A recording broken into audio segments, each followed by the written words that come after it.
shadows and archetypes. In the previous articles about the shadow archetype series, we have learned basically what it is about and how it can affect our lives.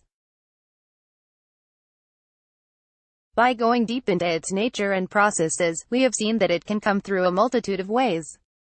From individual choices to social influences, our shadows can arise from the most unexpected circumstances with the most unusual of traits.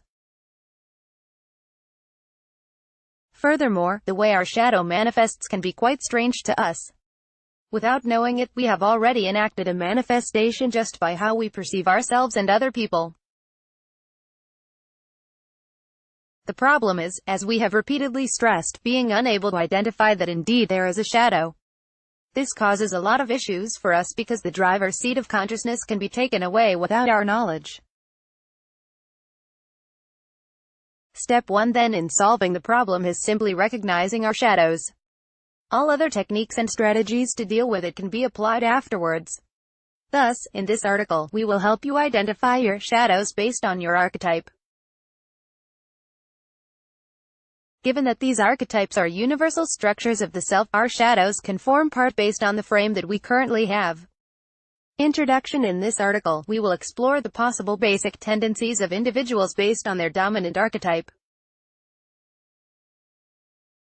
It is important to stress the word dominant here, given that each archetype is found in all of us. It's just that one archetype can currently be in control over others. Recognizing this notion is crucial in the whole individuation process, given that we don't only see ourselves one way. Rather, we see the truth in who we really are. By being able to resonate with our given archetype, we can easily identify our shadows, which will allow us to further know more about ourselves. Using this method, we may be able to prevent our shadows from taking over, given that we know the tendencies of our archetypes. As we proceed, we will see not only how and why such shadows are present for each archetype, but also get an idea of how it affects the different aspects of our lives. The caregiver's shadow. The first archetype that we will be exploring is the caregiver. Out of all the archetypes, the caregiver is the selfless one. As we know it, the caregiver places others ahead of himself, herself, a heart that is filled with nothing but pure goodwill. We can know a caregiver at first glance, for their tendency towards altruistic activities is something that they cannot hide. Whether it be simple gestures of helping a random stranger on the street, or a grandiose one like spending one's time, talent, and treasures for others, the caregiver is always ready to help. This archetype may seem to represent an essentially good individual. We are, after all, social beings. What greater treasure can we have other than extending beyond ourselves to help others? While seemingly good beyond all standards, this archetype is still as susceptible as the other archetypes to its own mistakes and weaknesses. The main weakness of this archetype rests in its lack of self-love, which can be essential in order to survive and preserve one's individual value and dignity. By always placing others before oneself, the caregiver may become a stepping stone for other people to achieve their goals and dreams. While it is good to help them, over-helping them can lead to dependency and parasitism. How does the shadow appear in this archetype? For the caregiver, service is the best goal that she may achieve. Helping others, becoming a core part of their success, forming a team, sharing one's knowledge, lending one's resources are some of the few things that a caregiver does for other people. In this archetype, the shadow usually appears as caregivers perceive the world based on this ultimate good of moral duty. Being unable to serve this moral duty of helping others can result to the caregiver's dissatisfaction. The shadow, then, appears as the caregiver sets this moral duty. Silently, the caregiver may have feelings of resent or pity for other people, which exhibit self-love as the utmost good. The problem is that this feeling of resent or pity is a manifestation of the shadow. What the caregiver fails to understand is that as one person lives, he is an individual who must learn to love her own self. This is crucial for the survival of any individual, with no exemption to the caregiver. After all, we are human beings who need to be loved, nourished, and appreciated. While other people can always provide this for the caregiver, we know that the main weakness remains, that the caregiver is susceptible to abuse and being taken advantage of. Such persists, even when the caregiver is a person of pure goodwill. Sometimes, no matter what good you do to other people, they still fail to appreciate you. When you do good to others, there's no guarantee that you will be appreciated. This is why you need to learn how to appreciate yourself. Such a characteristic may be contrary to the nature of the caregiver. However, this manifestation of the shadow allows the caregiver to balance out. By loving oneself before loving others, the caregiver can give more to the world. To consider the practical application of this notion, we can use the example of the classic airplane paradox. In an event of an emergency due to unforeseen turbulence, the cockpit captain may require us to put on our oxygen masks. But as we know of, we have to put on our masks first before we can put on the mask of others. Yet in this situation, how do you think the caregiver will act? How much more if the caregiver in this case is a mother traveling with a 4-year-old child? Of course, we know how it goes. The caregiver mom places her child before herself, following irrational protocol of placing oneself before others. While this can simply turn out fine, it speaks a lot about how caregivers operate. Their shadow of placing themselves first can actually help them. When a friend who is addicted in gambling borrows money from you using a compelling reason like the health of a family member, the caregiver must not only think of the ultimate good as helping others outright. Meaning, by helping him, herself, the caregiver can reject the gambler while helping them at the same time. If we don't feed their negative activities, it might eventually die. Consequentially, the caregiver also places herself before others, which means that self-love, valuation, and appreciation is given. By upholding one's value, the caregiver is able to fill their own love tank. As we say, we cannot give what we don't have.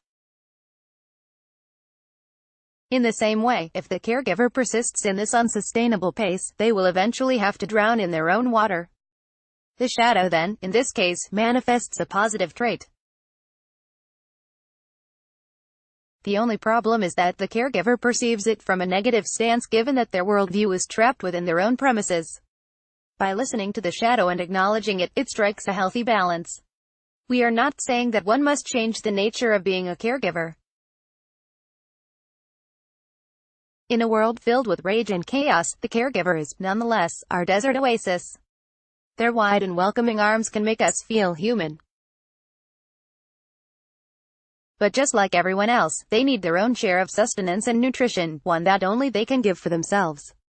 The creator's shadow, similar to the ruler, the creator archetype also has a strong vision of what he wants to happen in her life.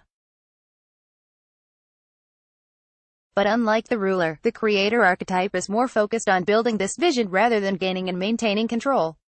Meaning, while the ruler archetype places control and authority as the topmost good of his vision, the creator can be more of a playmaker who doesn't necessarily need the spotlight. As such, he is more focused on the result of his creation rather than on the creator himself.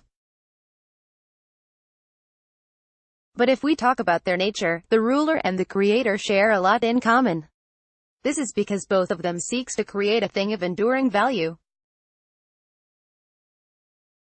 Even when the ruler values his power more, still he seeks something that solidifies his authority. The difference lies in how they perceive their vision. The creator creates a vision for the vision itself to be enduring, regardless of power and prestige. We can see this all the time with artists whose craft are always a battle against oneself. One particular artist that comes into mind is Vincent van Gogh. If we look at the life of Van Gogh, we will see that a few things that outlines why he is a perfect example of the creator archetype and how shadows manifested during his lifetime. First, Van Gogh sought nothing but perfection in his works. Although he wasn't really regarded with honor and fame during his lifetime, it is clear how Van Gogh settled for nothing less than perfect. Even when his contemporaries didn't find his paintings as satisfactory during his lifetime, this did not stop him from perfecting his craft. All his life, he painted without regard for anything else. Second, we can see that Van Gogh pursued his creations even when he only sold a single painting during his lifetime.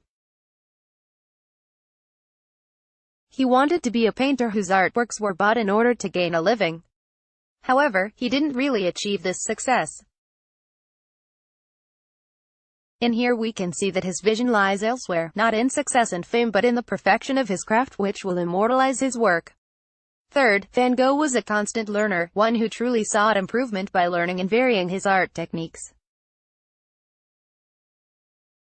He didn't settle for his own vision of what a good painting is. Rather, he constantly learned and adjusted even when he was presumed to be facing multiple mental illnesses. With these three simple points about Van Gogh, we can have a grasp about how the creator gives meaning to life. For the creator, it is his creation that makes his life meaningful. Thus, he has the quest to constantly improve his creation, with the phrase, "This is not good enough." How is the shadow present in the creator archetype? While the creator pursues perfection, one thing that this archetype lacks is stability and comfort. As one embarks on this journey to pursue the impossible, one sacrifices the benefits of being stable and simply conforming with others. We can see this idea of the shadow manifesting in Van Gogh's life. First, while Van Gogh basically left everything else in this pursuit to perfect his craft, he was still longing for comfort. We can see this as he lived with and loved a Dutch prostitute named Sian. He was with her presumably for 2 years. Having a partner in life signifies a manifestation of the shadow seeking stability. This is because the partner can become a safe haven for a person who endlessly pursues perfection. Second, even though Van Gogh relentlessly pursued painting, he was mostly dependent on his brother, Theo, who provided for his needs. Theo not only helped him financially but was also there for him to mend broken relationships with their family due to living with Sian. This great respect and love for Theo showcases how Van Gogh might have reconciled with the natural shadow formed by his affinity for perfection. Even when both of them pursued different things in life, Theo being a painting dealer, Van Gogh saw the value of stability and family in Theo. This, perhaps, is why he eventually left Sian to reconcile with his family. While most of Van Gogh's life was a quest to perfecting his craft, we can see that there were glimpses of compromise. He wasn't really well off and couldn't afford a wide range of painting materials. Van Gogh recognized this limitation and was sensitive to it. That's why he was using ball of wools together in order to see whether the colors he used were a good match. Furthermore, he was also fond of painting the life of ordinary folk, which showed the everyday struggles of labor. Both of these actions can possibly be a manifestation of his affinity to the opposite, stability. Thus, when we look at the creator archetype, their shadow usually manifests in their lack of stability. This is because pursuing perfection is of pitfalls, traps, mishaps, discomfort and everything else that contributes to growth. On the other hand, stability, contentment, and comfort are traits of the static and the stagnant, a natural enemy of perfection. However, as human beings, our limitations force us to seek a certain level of such comfort, for it would be impossible for us to weather endlessly through the storm. By having a pillar of their own, it will allow them to fight another day. This is significant, most especially during the end times of Van Gogh's career and life as he checked himself in a psychological asylum. Van Gogh recognized that things were going out of hand. That's why he volunteered himself in. He was suffering from psychological illnesses which made it difficult for him to pursue his creation. Even so, his time during the asylum yielded a lot of paintings, particularly one that is still recognized for its fame, The Starry Night. While most of us, both experts and ordinary man alike, appreciate this painting, Van Gogh's creator archetype manifests as he dismisses it as an imperfect one, a painting that he deems less than what he could have achieved. The Explorer's Shadow. The sixth archetype in this series is the Explorer archetype. Similar to the Sage, the Explorer archetype is one that is gifted with a sense of discovery. This archetype is characterized by the insatiable quest of discovering and understanding the world. Unlike the sage, the explorer is more concerned of experiencing and living the life, instead of an abstract understanding it. Each of us has this archetype. This is the part of ourselves that drives us to search for new heights, to become unsatisfied with the status quo. Much interknitted with the innocent and the orphan, the explorer archetype is the street-smart type who continues the quest to paradise with a healthy amount of skepticism. The explorer is constantly called by the unknown and continues to seek it. At one point in our lives, we exhibit this explorer archetype as we move away from our hometowns and start a new career elsewhere. Or perhaps even going on a vacation towards somewhere that we aren't really familiar with can be minor expressions of our explorer archetype. Even the mere act of going on a joyride can be an instance in which we try to search for something new. One particular story that exhibits this archetype is the character of Icarus. In Greek mythology, there was a genius inventor named Daedalus. He was deemed responsible for creating tools and various inventions for Athens. However, due to his jealousy and insecurity, Daedalus killed his cousin who was also an uprising inventor. This has caused him to be banished to Crete, where he was accepted by King Minos. All was going well until one day, he decided to do King Minos' wife a favor, creating a machine that helped her seduce the bull. Because of this machine, the king's wife became impregnated by a bull, which infuriated the king.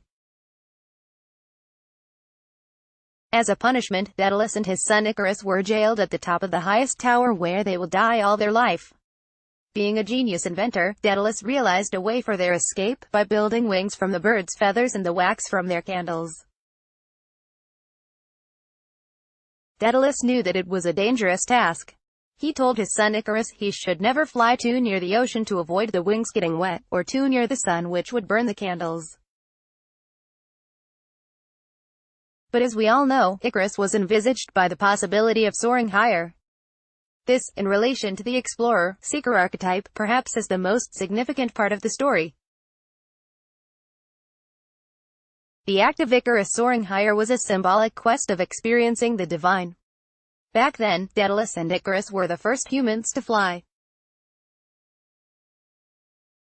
This sense of excitement, coupled with the endless possibilities bound in it, has caused Icarus to go the extra mile, to the one that was beyond his limitations. How does the shadow manifest in the explorer archetype?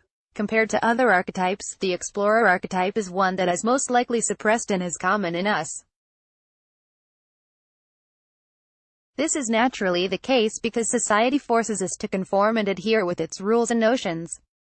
As we are part of a family, community, or society, such social organizations do have similar values and ideas to begin with. It is precisely because they share a commonality that makes them a group. But the seeker goes otherwise. A part of us wants to go beyond our social and cultural connections in order to experience more about the world. This may manifest negatively in us as we may pursue the wrong things in life. If we continually suppress the explorer archetype, it may manifest in ways that are negative and self-destructive. For instance, as Pearson notes, the urge to ascend spiritually can manifest itself in shadow forms as an urge to get high with chemicals, the adrenaline rush of crisis and excitement, or an obsessive and ruthless ambition. Carol Pearson, The Awakening of the Heroes Within. This is an example of a mismanaged and unguided shadow manifestation of the explorer archetype. As one rejects the constant call to spiritual elevation, she may manifest this in self-destructive ways. We have seen this in the classic story of Icarus. The unbalanced manner in which the explorer archetype manifested in him resulted to his own death. On the other hand, a positive manifestation of this shadow in the seeker's life is learning to understand the transient nature of existence. What this means is that while the seeker is relentlessly searching for meaning and experience, a good grasp of life having a transient nature will allow the seeker to focus on the things at hand. In this quest to know and understand more, the seeker may fail to appreciate the small things that is right in front of him. The seeker may resent them, especially when the goal is set onto the destination. Such makes the shadow manifest, seeing what is before him is irrelevant, just like the sage. The key in dealing with this problem is by heeding to the classic phrase that the journey is part of the destination. It doesn't mean that we have goals in life, we simply use the journey as an irrelevant stepping stone. After all, we are not mere horses whose eyes are with side blinds. Paying attention to the value of what is before us will not necessarily deny us of the goal. Rather, it will help us see new perspectives, ideas, and insights about how to live our lives. In this way, they become part of who we are, and we get to appreciate them as part of our journey in the whole individuation process. The hero's shadow, the ninth archetype in this series, perhaps, would be the most popular one. The reason behind its popularity is because this archetype always plays central roles in movies, and even pop culture. Often characterized by courage and fearlessness, the hero or the warrior archetype is famous being that central character in a story that slays enemies. Universally, the story of the hero begins with a crisis. A life-changing event has struck the society from which the hero resides. This marks the first path, the calling. We all know the story. He was manipulated, which ended up with him killing his entire family. He then had to atone for this gruesome act. Seeking the help of the Oracle of Delphi, the perfect example for the hero archetype, sought to begin this journey. Hercules, as we know him, began his journey of completing 10 tasks, which eventually became 12. Throughout this journey, Hercules has fought with a number of mystical beasts whose power surpass that of an ordinary human person. You can name it: the Nemean lion with an impenetrable skin, the nine-headed Lernaean hydra whose heads doubled for each one killed, to capturing the infamous pet of Hades, which was the Cerberus. Not only did he have to face more of these gruesome monsters, Hercules also had to complete impossible tasks such as cleaning the dung of immortal cattle at the Augean stables and taking the belt from the Amazonian queen Hippolyte. One of the notable tasks he had done was the 11th task, which involved tricking the Titan Atlas. In order to take the golden apples of the Hesperides, he shouldered the earth. As soon as Atlas was back, Hercules did let go of it, forcing Atlas to let go of the apples. Eventually, with all his struggles, the demigod Hercules was granted immortality and a position in Mount Olympus. Hercules, nonetheless, is the perfect fit for the hero archetype. This is because of all characters, he easily displays the insurmountable amount of courage and pride which is natural in the hero. As a hero archetype, the ultimate good is to become one. Being a hero, then, is about displaying this courage and strength, becoming a physical and symbolic pillar for people. Just as Hercules has shown that a demigod can conquer such impossible tasks, he displayed two important qualities of the hero archetype: skill and courage. Perhaps the most crucial trait displayed by Hercules aside from both would be perseverance. In the hero or warrior archetype, we usually see a protagonist who is plagued with seemingly impossible challenges. This is unique to the hero archetype, given that other archetypes usually are longing for something on their own. That the hero archetype, on the other hand, must be able to defeat the challenges before him in order to live out his/her life's purpose. How does the shadow appear in the hero archetype? As the story of Hercules goes, there are conflicting accounts on whether or not he killed his family due to Hera's curse or out of his own madness. Even so, before he even had this family and after he conquered his quests, Hercules was infamous for being wild and reckless. This perhaps is one way of the shadow manifesting in the hero archetype, as this archetype is filled with a burning desire to follow the warrior, villain, victim plot. And we have seen this, of course, also on anti-heroes. Technically, some of them are still heroes within their definition of justice.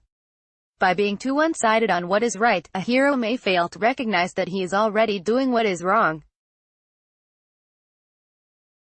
In this case, we see the hero facing the usual struggle, that the more power he has, the more difficult it is for him to make the right choices.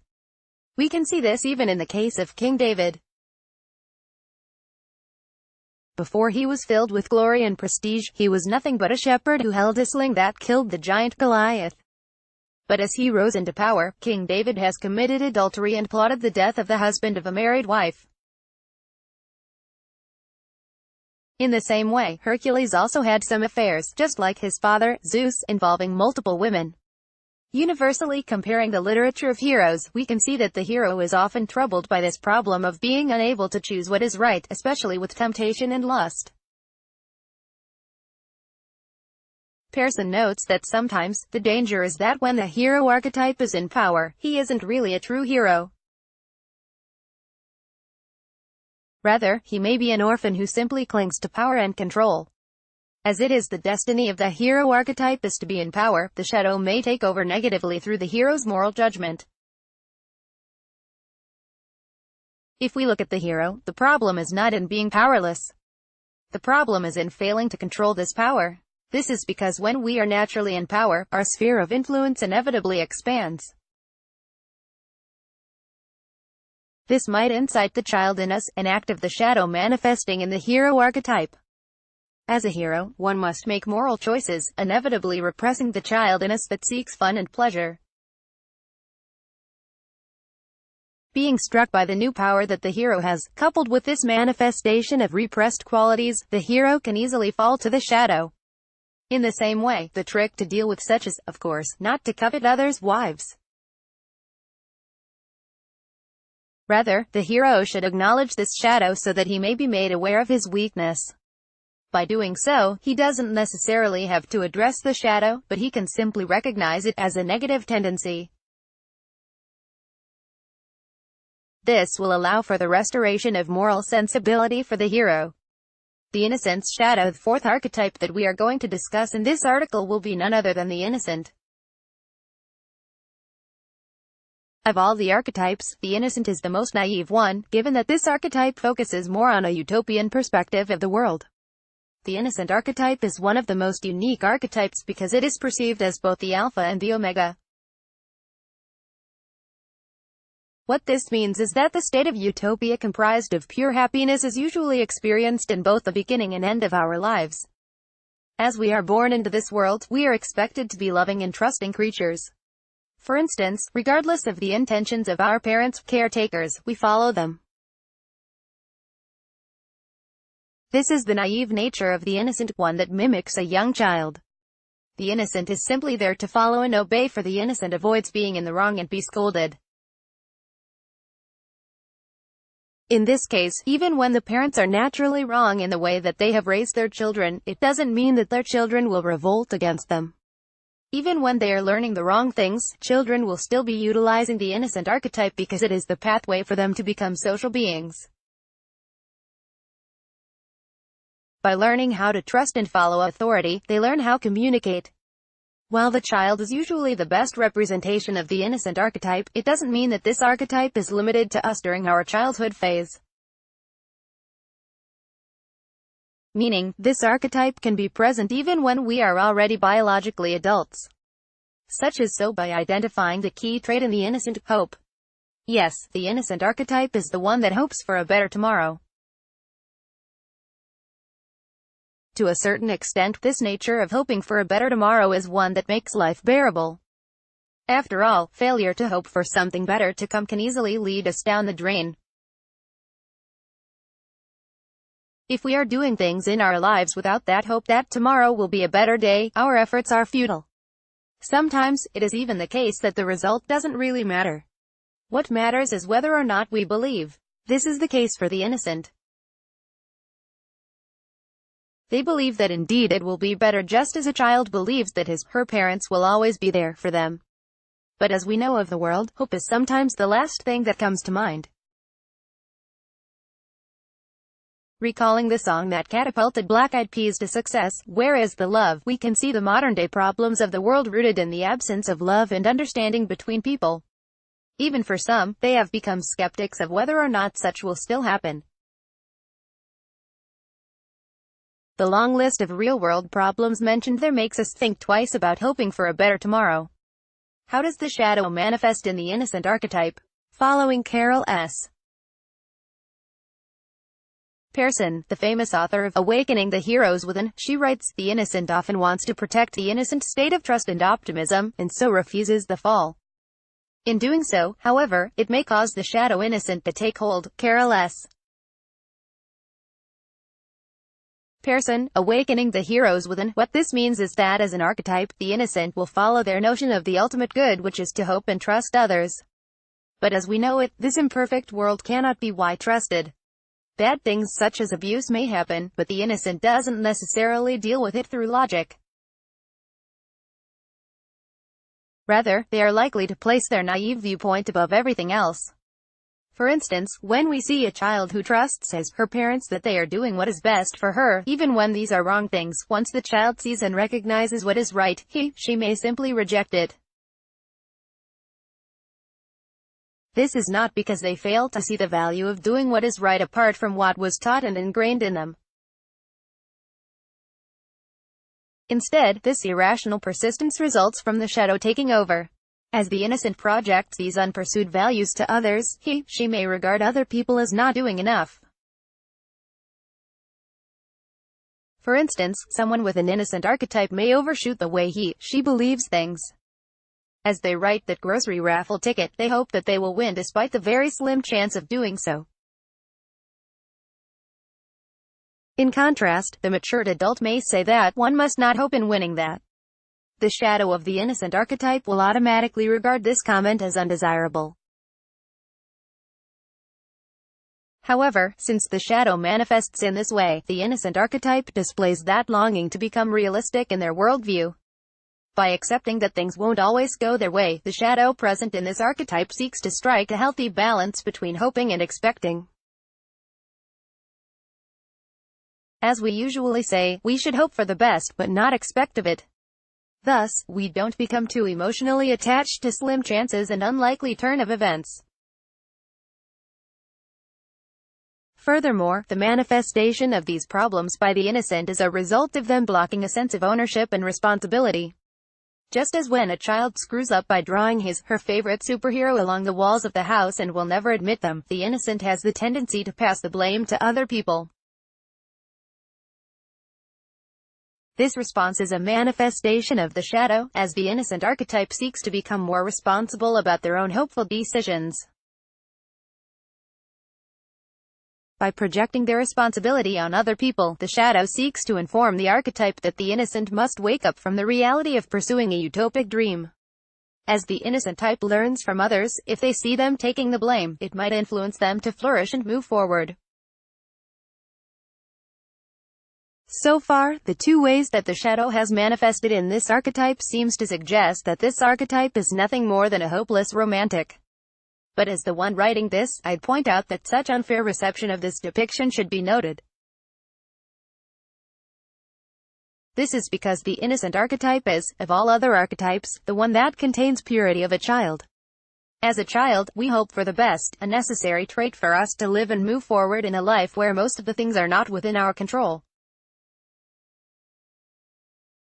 The jester's shadow, the 11th archetype to be discussed in this lengthy series, is none other than that which brings joy and smiles to our heart. Often paired with the king, ruler archetype, the jester is a direct contrast to the controlling and subversive king. This, according to Pearson, is because of the old archetypal relationship between the jester and the king. Kings usually assert control and territory. When they say something, it should happen. It is their ultimate good. However, in the process some people may be left off and secluded. For instance, when a king decides to increase the taxes of the poor, this causes more problems for them. But the poor cannot stop working because they will lose their income as well. In the same way, the king also cannot afford to lose his workforce. But by constantly upsetting them, the poor might start a revolution. To avoid things going out of hand, the king employs the help of the jester. With the jester, there is someone who alleviates this suffering by making jokes and having fun.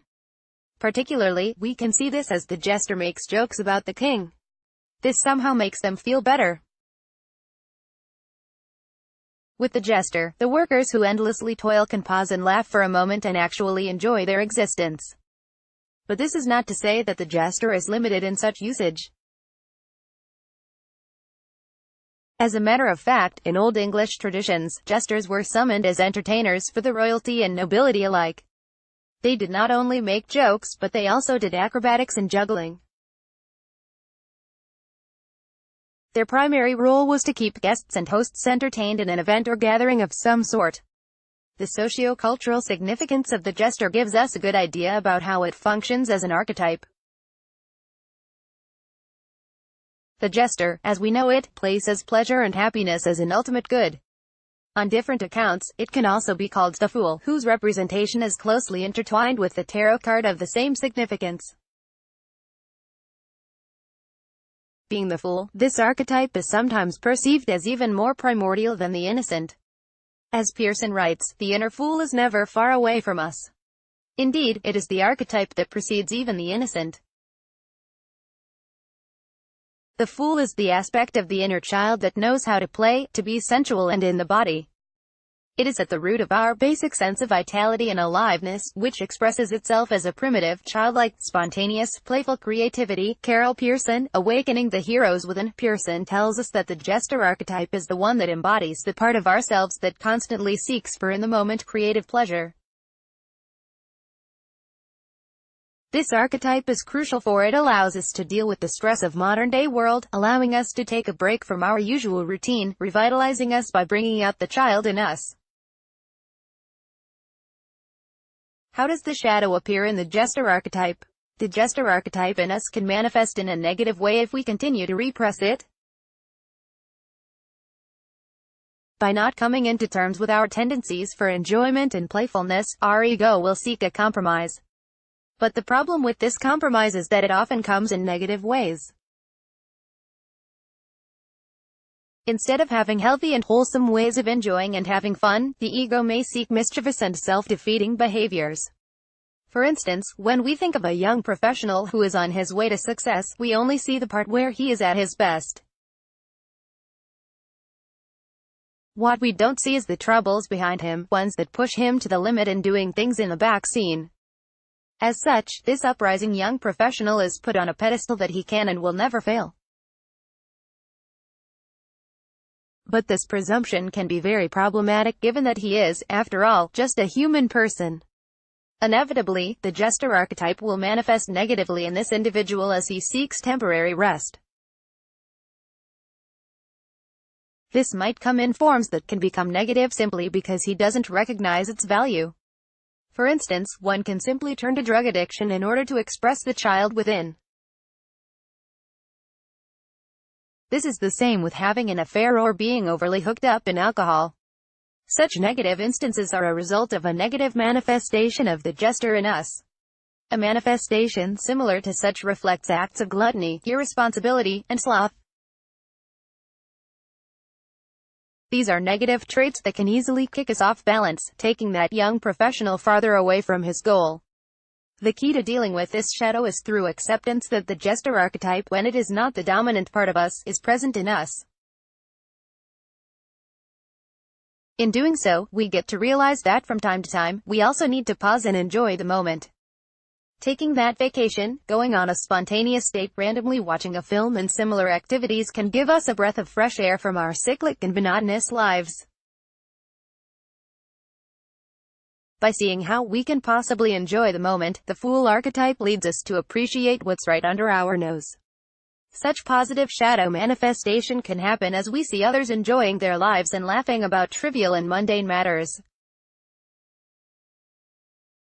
While we may regard them as senseless, we cannot regard them as unhappy.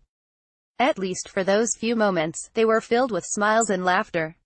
Seeing this in other people ignites the jester in us. By positively responding to this challenge, we can greatly benefit from it as we act on it in a healthy way. After all, should we not respond to it, we will still be trapped by it, given that we cannot escape this shadow's manifestation in our lives. The lover's shadow 10th archetype is perhaps the most famous one, given that almost all of us can resonate with it.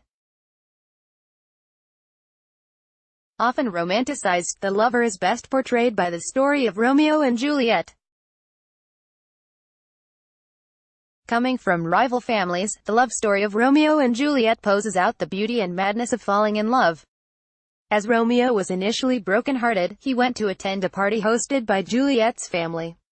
Chasing the girl he initially wanted, Romeo agreed to go there. But as he went there, Romeo met Juliet. They instantly fell in love with each other. Hollywood has portrayed this love affair as fiery as they can, casting a young Leonardo DiCaprio exchanging poem lines while kissing the young Juliet. And as their rosy love story goes, they found out that they were heirs of the opposing families. This was definitely a tragedy for them. The history between their families practically made their soon-to-be love affair complicated even before it began. Romeo and Juliet persisted. They enlisted the help of Friar Lawrence so that they would get wed.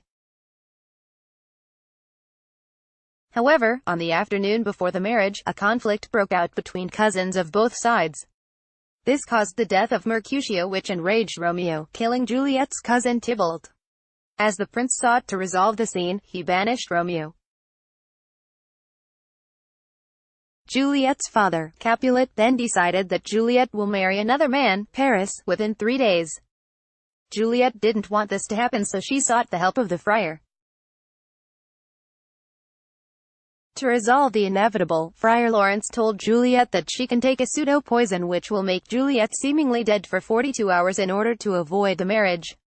Friar Lawrence promised to inform Romeo about this plan so that they can both escape together. For some reason, the letter wasn't sent. Romeo was devastated as he thought that Juliet died. Romeo found no more reason to live, so he bought poison and killed himself near Juliet's grave. And as we all know, Juliet woke up in even more despair seeing Romeo dead beside her.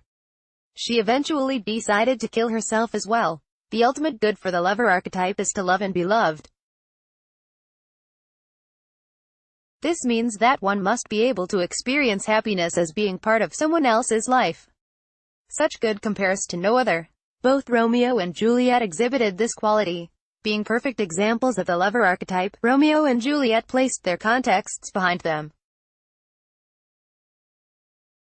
Their love affair, despite its tragic ending, gives us an idea of how the lover archetype is part of our being human. How does the shadow appear in the lover archetype? While the lover archetype can appear to be a generally positive force, any excess will always lead to trouble.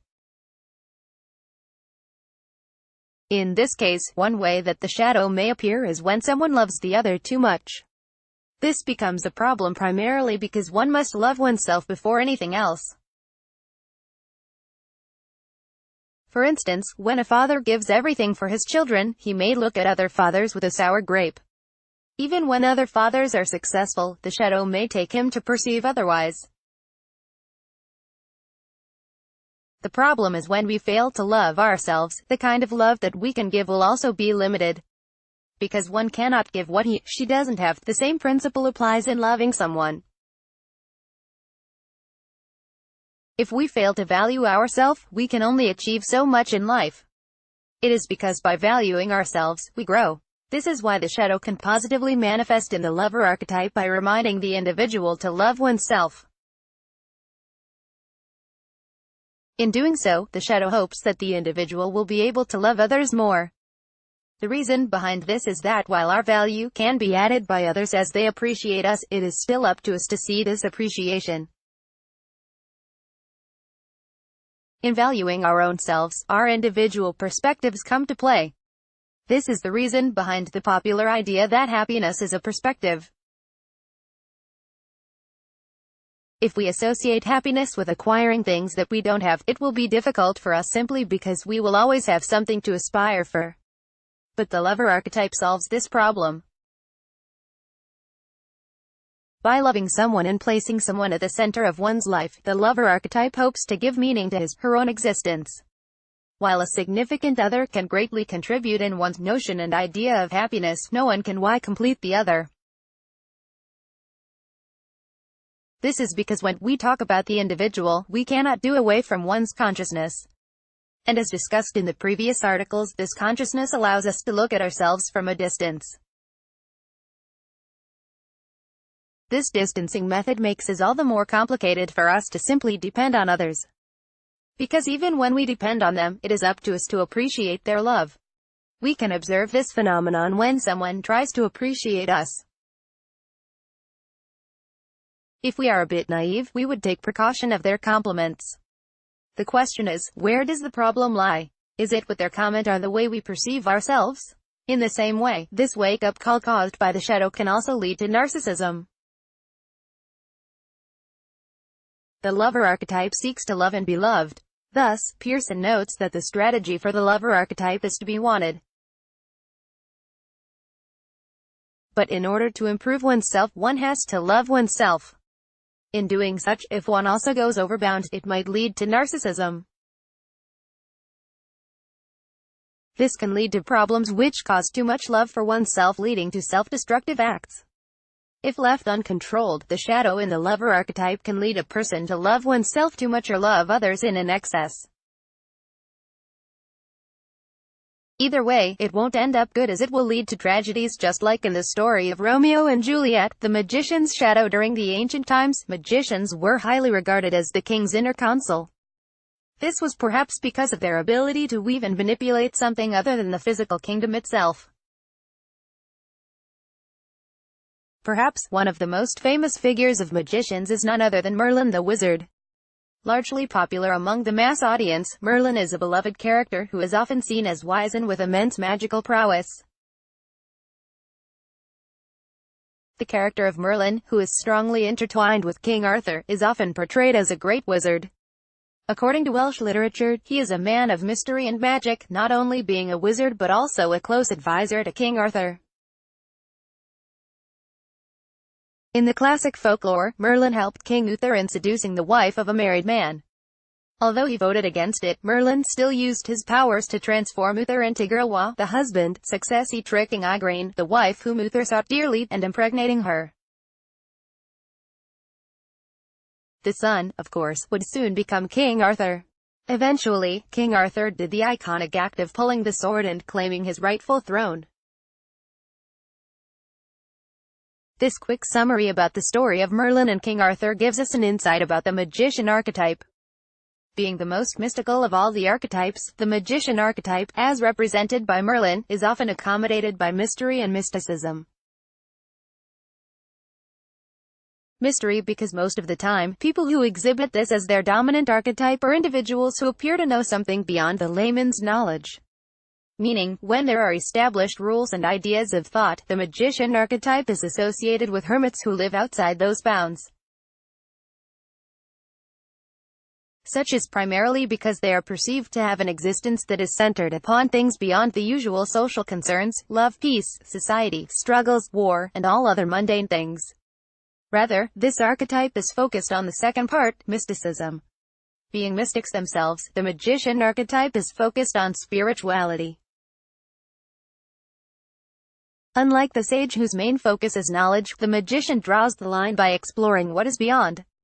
This is often outlined in human myths as individuals capable of tapping the unknown, having access to divinity.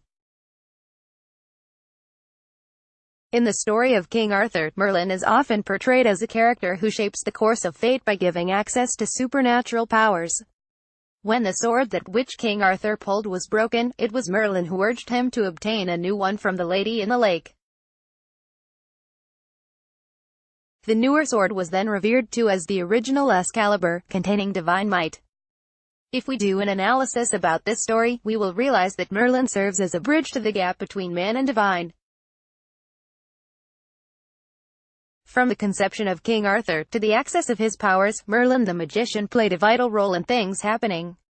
In the same way, in our own lives, we have the magician archetypes who are often well-versed in spirituality and psychological healing.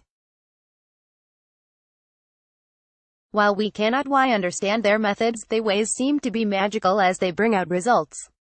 How does the shadow appear in the magician archetype? The magician archetype within us may appear when we long for spiritual freedom. Meaning to say, when we aspire for something more divine and metaphysical, our magician archetype seeks to dominate. However, if we aren't careful, this magician archetype can appear in a form of a shadow. In this case, by being a shadow, it may carry a negative method to it. As Carol Pearson writes, a shadow magician tends to possess us, with all the best intentions to do good. We may find ourselves acting out in hostile and harmful ways. Instead of helpful naming, we engage in unnaming, which makes people feel like less than they are. When good energy comes our way, we take it in and transform it to negative energy. Carol Pearson, awakening the heroes within. As magicians often plays the role of prophets, they have this power of naming. For instance, when you visit a fortune teller who tells you about what will happen to your future, they may do it in a manner that is destructive. Believing the spiritual guidance from your fortune teller, you can become easily swayed into making the wrong decisions. Manifesting your magician archetype in a negative way can lead to the typical problems that it had even in myths and movies. As magicians have immense powers, it also requires immense control. By failing to acknowledge this archetype in us, it may take control in ways that we did not originally presume it would. As such, we might carelessly harness the magician's powers without us even knowing it. In the same way, a positive manifestation of this archetype using the shadow is when we begin to recognize our capabilities for spirituality. Whether we like or not, some people will always be ahead from us in this whole spirituality level. Some people are born with the intuition and may be well versed in maneuvering their spiritual energies. As our shadows manifest, we must take control and recognize them. We do this by taking note of two signs. First, that the magician archetype in us expresses a strong level of intuition. With it in control, the magician archetype will allow us a good level of understanding even in the absence of reason. We will be able to know if good or bad things will happen just by our gut feel. This can be applied both to ourselves and to other people as we approach them. Second, given this power, the magician archetype will be able to transform situations. Just as wizards are able to manipulate things around them, this metaphysical sense in the magician archetype will allow him/her to change the tide to his/her favor. By being more sensitive on the spiritual level, the non-empirical aspect of life, the magician will be able to change the level of consciousness of individuals, granting the power of changing how people perceive things. After all, everything appears to us based on how we perceive them. Just as we can doubt a good Samaritan offering us immediate and stranger-based care, we can also see the good in things that we come across with even in the worst of conditions. By tapping into this infinite resource, the magician archetype is able to reshape reality in ways that go beyond human understanding. The member's shadow. The final archetype that we will be discussing in this series is the member archetype. In other sources, this archetype is also known as the everyday man or the orphan archetype. Perhaps, of all the archetypes, this one might seem to be the simplest yet interesting. This is because the member archetype is very much relevant to all of us. As an ultimate good, the member archetype seeks that it may belong to something bigger than himself/herself. The member seeks to contribute to the group, sharing a common vision with them. Given such, the member is always cautious of standing out. Being a standout, one must take the spotlight. A perfect representation of this would be LeBron James, who constantly stands out whichever group he belongs. In effect, the team's tactics and strategy will revolve around him, constantly making him stand out as a consequence. The member resents this kind of attention, for it is important for him to simply play his role without getting the spotlight. In the same way, the member also seeks not to be left out. Being in a group, one of the worst things that could happen is to be left out. This is because when one is left out, it signifies that they have no impact whatsoever to the group they belong with. We can see this, for instance, in the team of San Antonio Spurs. This team has been known to implement a team-first strategy, where everyone contributes, and no one stands out or is left behind.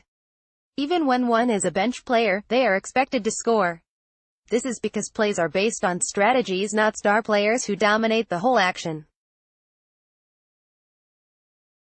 Such an example gives us an idea of who the member archetype is. At the heart of being a member archetype, we see the yearning of an individual for safety. This is perhaps caused by some childhood event or trauma that an individual experienced. But more than that, Pearson tells us that this is a natural transition from being an innocent archetype. For instance, the innocent archetype is obsessed with utopia. But this can't be present in the real world.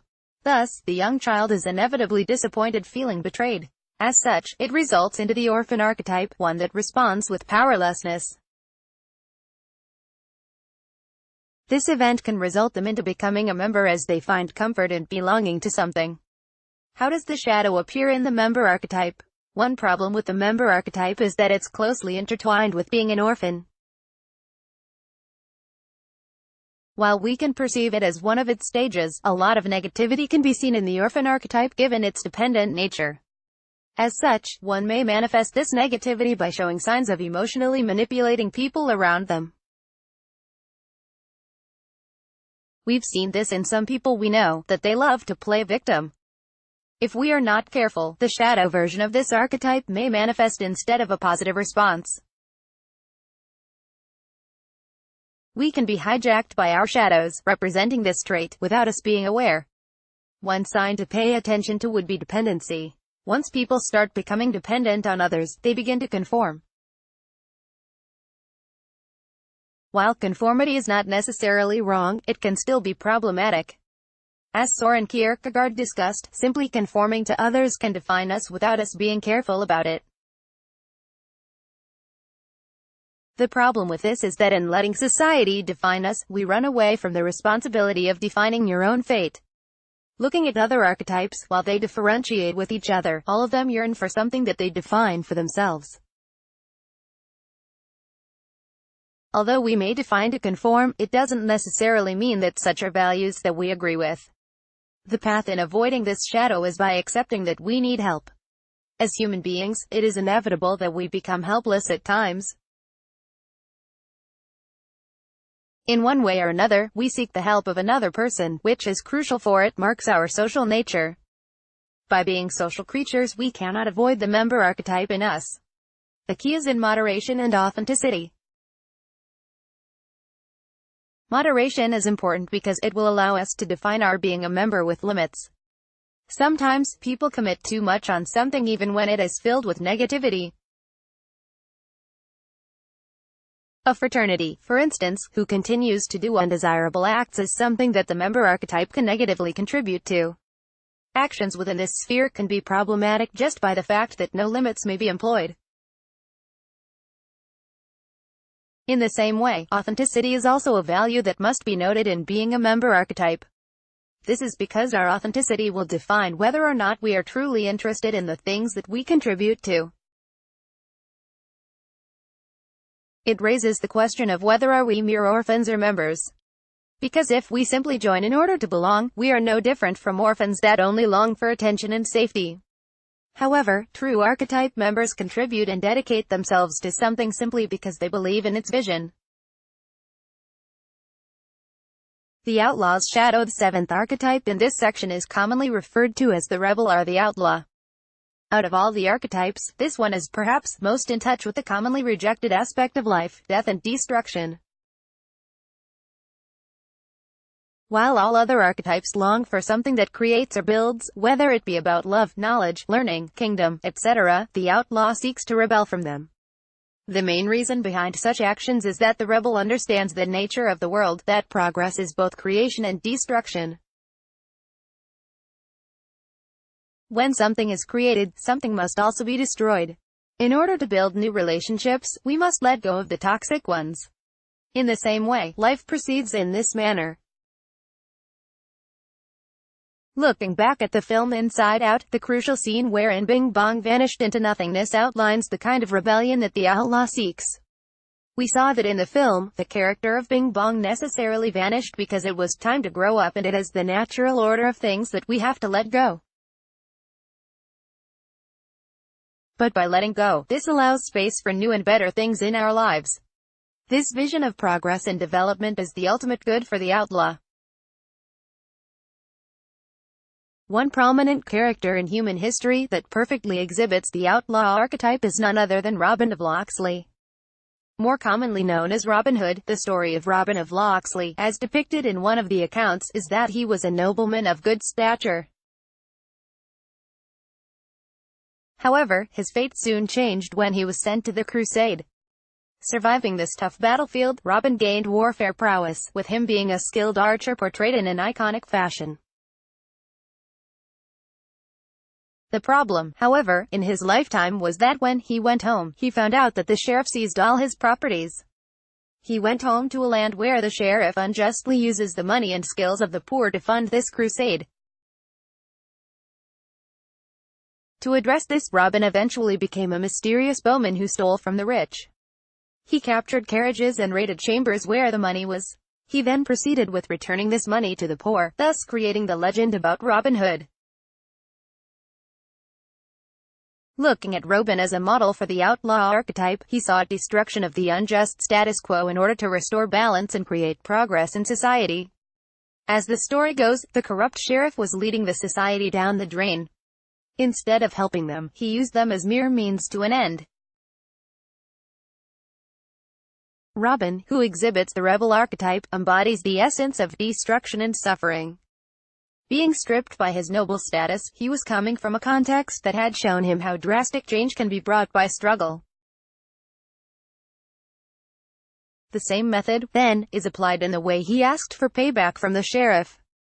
By destroying what they built, Robin Hood hopes for a better tomorrow. How does the shadow appear in the rebel archetype? The shadow can manifest in the outlaw archetype both positively and negatively. In a negative sense, the shadow could be the outlaw archetype itself, given that it can manifest in ways that initially demand change but yearns for destruction. Such phenomenon is very common as people who are in despair try to yearn for change in a negative way, one that directs to pointless conflict. For instance, being an outlaw may manifest in a child who continually rebels against his/her parents. This usually happens during the teenage years, wherein children can get too hard-headed and not listen. They yearn for change, freedom, and authority, but if left unguided, will only lead to wrong acts. In the same way, we can see the similar trait in people rallying in the streets. Sometimes, most of them are simply individuals who keep on complaining about the same things. But at the end of the day, they are unable to change themselves. This is a kind of trap that we have to avoid with the outlaw archetype. Even if fire is an important element that helps us craft things, fire in itself can become a destructive force. The shadow may manifest in a way that it controls the outlaw to simply break free. But most of the time, breaking free is not the solution. Patience and understanding can be one of the matured ways to deal with a problem. Simply burning bridges with others can leave you alone. On the other hand, the positive thing about a shadow manifestation of the outlaw archetype is when we begin to realize that the nature of life is growth. Sometimes, when we see people striving hard for something that they aren't really into originally, we give our judgments. A friend who tries a new sport that he didn't initially like, or perhaps someone who starts going to the gym on a January, can be two simple examples from which we carelessly commit this blunder. The outlaw in us may manifest in a way of judging change negatively. Most of the time, this is because of a preconceived notion that change is bad simply because we are trying to be someone we're not. Although there is some truth to it, if you would look at an individual, you'll realize that they are not static beings. The most successful and happy people in life are those that continually adapts and changes. In this case, if we continue to perceive change from a negative light, we would fail to see the positive impact of a shadow manifestation. By realizing that we are dynamic beings, capable of change and improvement, the shadow successee brings out the positive impact of the outlaw archetype. Just as it longs for change through fire, we begin doing away with this notion that we are who we are right now. As the famous French existentialist philosopher, Jean-Paul Sartre, would put it, man is condemned to be free, because once thrown into the world, he is responsible for everything he does. The ruler's shadow. The second archetype that we will be talking about is the ruler. While they are not completely opposites, the ruler has a contrasting approach compared to the caregiver. While the caregiver places others first, the ruler is much more concerned with maintaining authority and power. This is not to say that the ruler archetype is simply an authoritarian leader who demands and commands everything. Rather, the ruler archetype is the kind of person who prioritizes his/her vision before anything else, meaning that he be able to enact and actualize this vision in all means necessary. They are usually people with vision in action, individuals who are able to persuade, conquer, or subdue others to their own ideas of what should be. With this, their ultimate goal is to leave a mark in the world where they get to be immortalized through the things that they seek to achieve. Genghis Khan, which literally translates as universal leader, is a perfect example for the ruler archetype. While there are a lot both famous and infamous leaders in human history, Genghis Khan will easily place as part of the top 5. Being famous for having multiple descendants, with studies suggesting that his genes stretch up to 1/200th men, he was definitely a supreme leader with a vision fit for the ruler archetype. Given a quick examination of his life, we will see that this started with a lowly tribe in the grasslands and eventually becoming an empire larger than Canada, United States, Mexico, Central America, and the islands of the Caribbean combined. Temujin, who was later known as Genghis Khan, a ruler archetype whose last words outlined how he has conquered a large empire and dreamt of conquering the world. He serves as a great example in showing how impactful the ruler archetype can possibly be. How does the shadow reflect in the ruler archetype? Using Genghis Khan as an example, we will learn that the ruler archetype never takes no for an answer. When he/she has a vision, life's goal has already been set. This doesn't mean that every ruler archetype will eventually become a modern-day warlord. Rather, what it means is that people with a ruler as their dominant archetype will stop at nothing to actualize the vision that they've set in. We usually see this archetype in very successful people, whether it be in sports, business, politics, and every other field. People with the power to craft and conquer their own destiny will fall nothing short of fame and prestige. But this doesn't mean that the ruler archetype is without weaknesses. The usual weakness of the ruler archetype is the failure to delegate that control or ruling power to others. Such is because of their nature, which is to rule. Their affinity for that control rivals no other archetype. If such is the case, how then does their shadow manifest? For the ruler archetype, we have to understand that they seek utmost power and authority. This is the ultimate good for them. While this can be both good and bad, just as Genghis Khan is a Thanos-like character with genocidal tendencies but had individually perceived goods in their own vision, the ruler cannot escape their weakness. In this case, the ruler archetype's shadow manifests as it seeks delegation. Their pursuit for control leaves them to the inescapable condition of man's existence, time and space.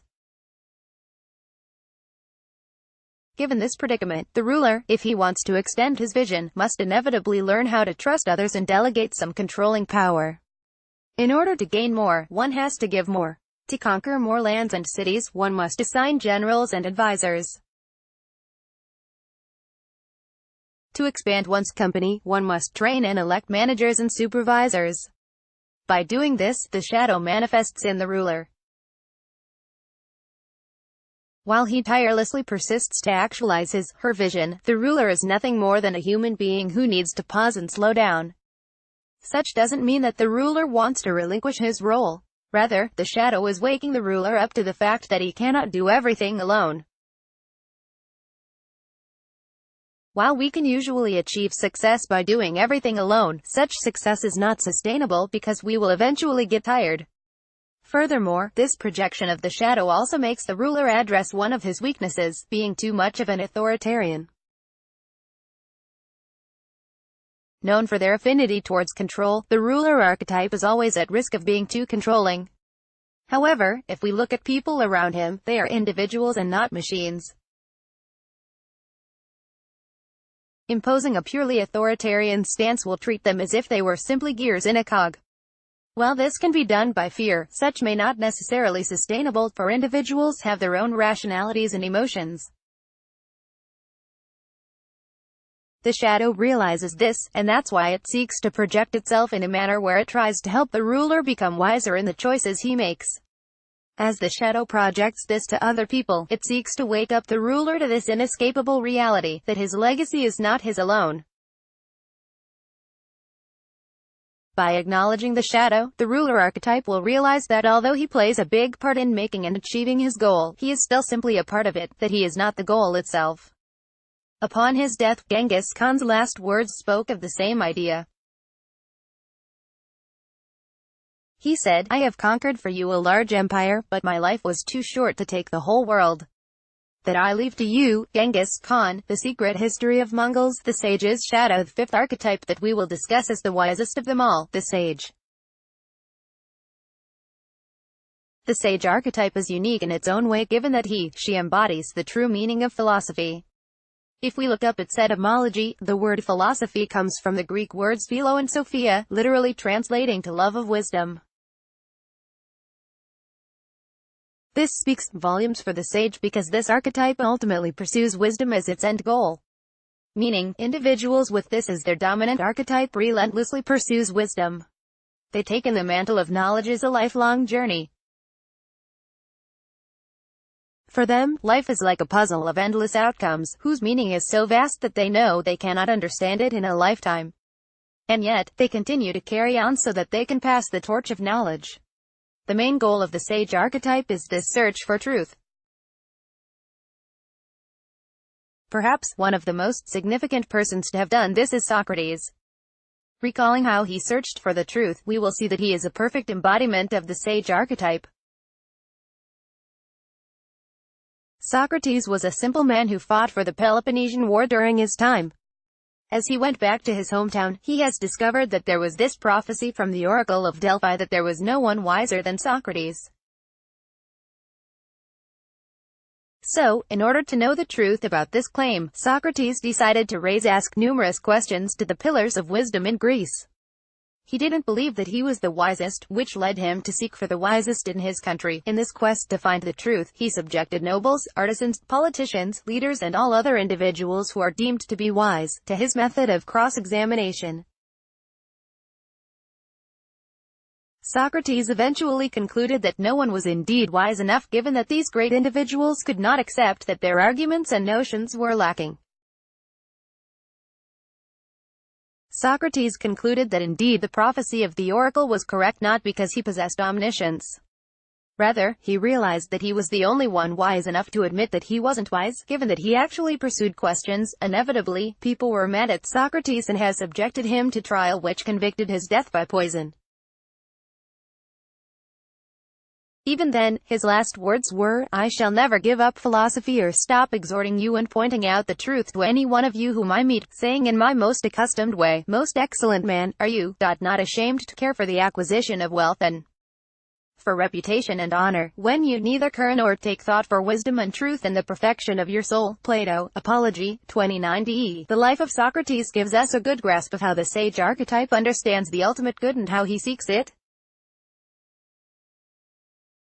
For them, the meaning of life lies in knowing and extending this knowledge. How does the shadow appear in the sage archetype? One of the strong points of the sage archetype is the trait of non-attachment. As she perceives the material and the social world, the sage has the ability to avoid forming bonds with them. If we think back of the previous archetypes we've discussed, we can see that in one way or another, they are attached to a reality before them. The ruler is attached to the power of his kingdom inasmuch as the creator is attached to the perfection of his creation. The sage, however, is quite different. She is attached to knowledge which has an abstract nature. This has the tendency to become a negative thing, given that the sage may even wholly detach with the normal world. We can think of great librarians whose constant quest for knowledge has trapped them in their vast collection of books. As such, when the sage begins to communicate with the normal world of people who feel and think of themselves and of others, they may become too disconnected. Constantly obsessed by this search for knowledge, the sage may carelessly dismiss other people's thoughts and feelings. This is apparently true in the case of Socrates. Whereas his quest was real and valid, his delivery and execution were very much impolite and insensitive. This has led him to gain many enemies. In this case, most likely the shadow manifests by regarding others as unwise. However, this categorization may also lead to enlightenment of a forgotten knowledge, the ability to empathize with others. To become a true sage imbued with knowledge, this archetype must recognize the shadow that seeks to enlighten them of their necessary tasks to keep good relationships with others. If they were to simply follow Socrates' footsteps, this will lead them to a lonely path to knowledge, where one is alone. This is the consequence of becoming a negative sage, where the shadow of non-attachment can lead to severe relationships with others. Such an act seeks to elevate the trait of non-attachment to greater heights, one that does not simply dismiss but one that simply prefers. Meaning, when we talk about non-attachment, it doesn't necessarily have a negative stance about things. For instance, it is inevitable that in loving someone, we get hurt and experience pain. Negative non-attachment traits of the sage archetype may have led us to conclude that we are better off not loving someone at all. This will lead to a spiral of negative and skeptical perceptions of the world, one that the aspect of its shadow should be wary of. Instead, the better path is to have a positive non-attachment. By looking at it differently, one may still prefer to love but is not defined by it. Thus, one may exist even on the absence of the lover, even when she prefers it. By having a higher form of wisdom that acknowledges things without preferring them, the shadow is able to integrate to the sage archetype in this constant push and pull battle of understanding the world. Conclusion: in this article, we have seen some notable figures for each archetype. By using these mythical figures, we realize that archetypes are indeed archaic by nature, given that their existence precedes our own. Even before a hero has been defined, we already know of a Hercules whose legend spreads across the Western world. In the same way, our archetypes are product of what Jung calls the collective unconscious. By being so, the path to follow is accepting our dominant archetypes and learning more about it. As we learn more, we realize that the same archetypes suffer from the same problems and crises in life. This is their shadow, the repressed traits and ideas of themselves that they can never truly escape. Given such, it would only be logical to conclude that in order to understand more about our individuation process, it is imperative that we learn more about them.